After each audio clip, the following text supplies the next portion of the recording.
tour time. I know some of you have been eagerly awaiting this time. I'd like to introduce you to Peishran, or PS, as we affectionately call her.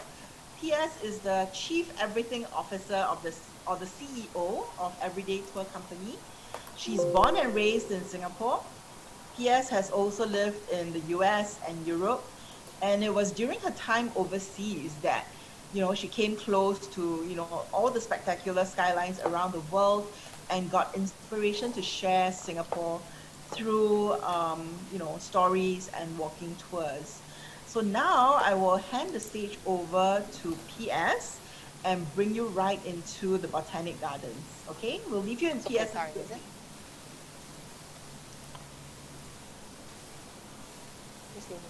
All right, hello everybody. Thank you, Christina. Welcome to Singapore. My name's PS, and we're right now here at the Singapore Botanical Gardens live. So this Botanical Gardens is very special because in 2015, this was the first UNESCO World Heritage Site for the city.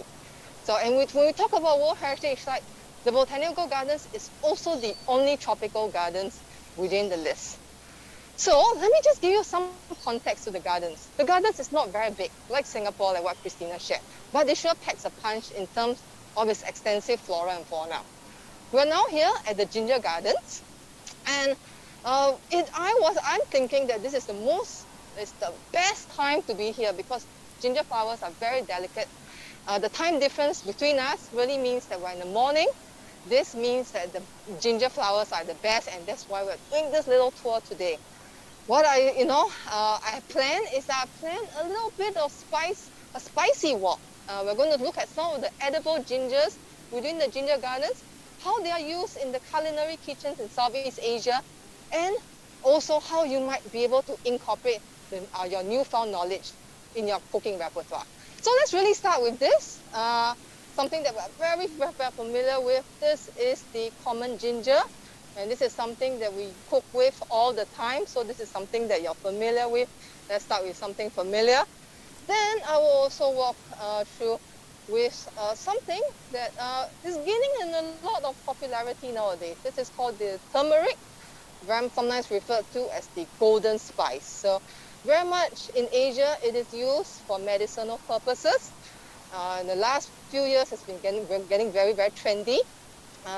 We're doing turmeric, milk lattes, etc. So my advice to you, when you use this, always wear gloves because they will stain your hands. So that is my pro tip for you.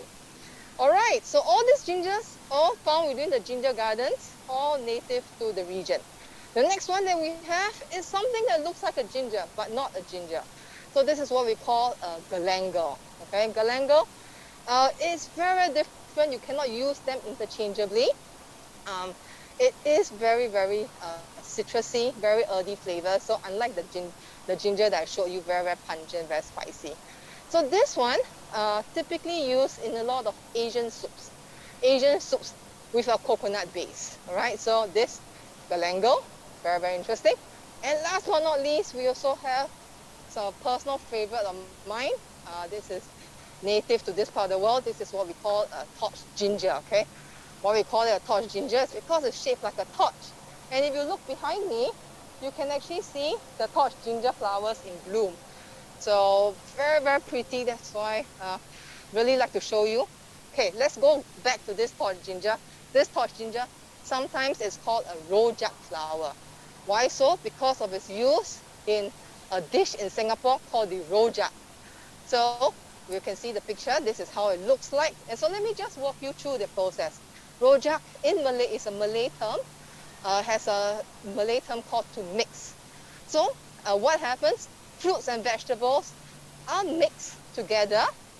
What you do is that you have some local lime called calamansi. Then you also put some shavings of the torch ginger or the rojak flower with some fermented shrimp paste, and you mix them all up. So this version that I just talked to you is a Chinese rojak. So it's from the Chinese community. You also have the Indian rojak. So you think about this. You have a term, a rojak, a Malay term, origins in this region. but then with Chinese and Indian variations. So I think this is what makes it really special, makes Singapore really special, because you have all the migrant communities coming together, bring their food, and creating this magical melting pot of culture and flavors. All right, so now that we have, looked at some of the stuff here, what I suggest is that we go take a short walk. We go take a look at the garden and see what it has to offer us today. Okay, so it's a very fantastic day, very beautiful day to take a walk. This garden is 162 years old, which certainly doesn't look that old. And one thing, just to give you a sense of the location of the gardens, well, in a very central part of Singapore. We are 5 to 10 minutes drive from the main retail district in Singapore, what we call the Orchid Road. So you can tell that greenery is all around us. Okay, so let's take a look. Over here, there is a water feature. It's a waterfall, and you'll get switched on later. So let's just move on. Let's just visit the garden. So one thing that really defines Singapore is how greenery is really part and parcel of urban landscape. Now, Singapore is very much known as a garden city. So what this means is that there are parks, there are nature reserves, and all around you, all surrounding around us, like what you see today. So let's just I'll tell you something about the ginger gardens, because the ginger gardens also have related plant families. And the next one that we're going to take a look at now is the banana plant. Okay, so let's take a look. Let's see what's going on. The banana plant is something that is we can find it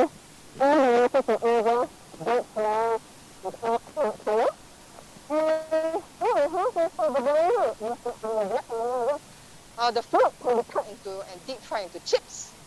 And then the stem. All parts of the banana plant can be eaten. The stems can be used as a vegetable dish.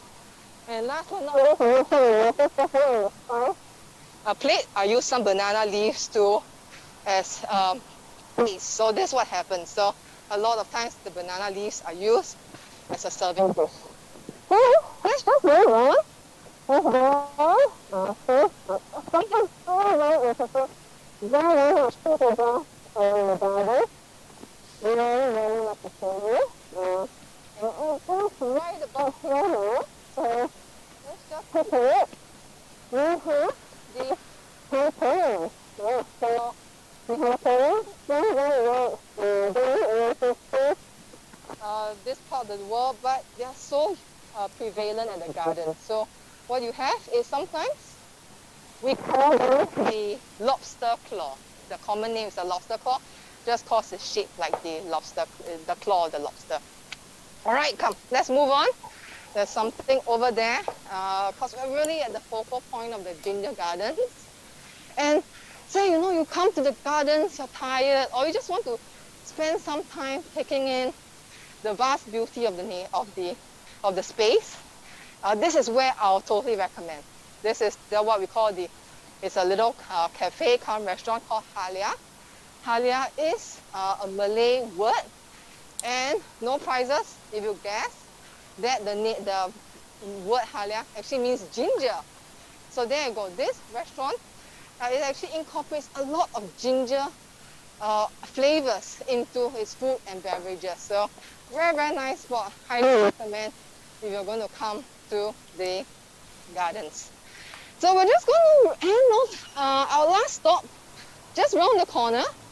Really, really beautiful. If you're a lover of orchids, you are in luck, because this place is the highlights of the Singapore Botanical Gardens. We're just going to go around. It's a really vast orchid display. It is the most extensive orchid display in the world. So we're right here now at the National Orchid Gardens, and I'll also tell you that the orchid is also Singapore's national flower. So what happens in this orchid gardens is that they create a lot, they do a lot of scientific research. And they do, one of the things they do is to do, create orchid hybrids.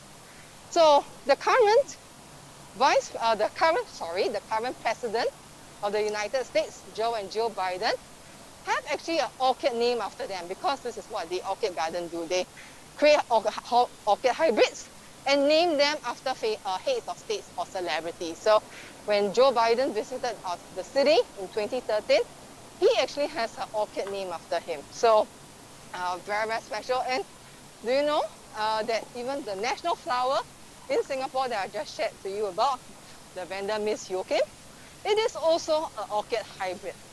So very, very nice. We are here at one of the most beautiful places in Singapore. Like what Christina said, I'm also biased, but I really think that Singapore is one of the most beautiful places. My favorite city in the world. I really end here now. I really, invite you to come visit Singapore whenever you can. And you have been the most amazing audience. Thank you so much. I really know you have been great, and I look forward to seeing you in the city. Thank you, stay safe, and I'll hand it back to you, Christina. Thanks, PS. And I hope for everyone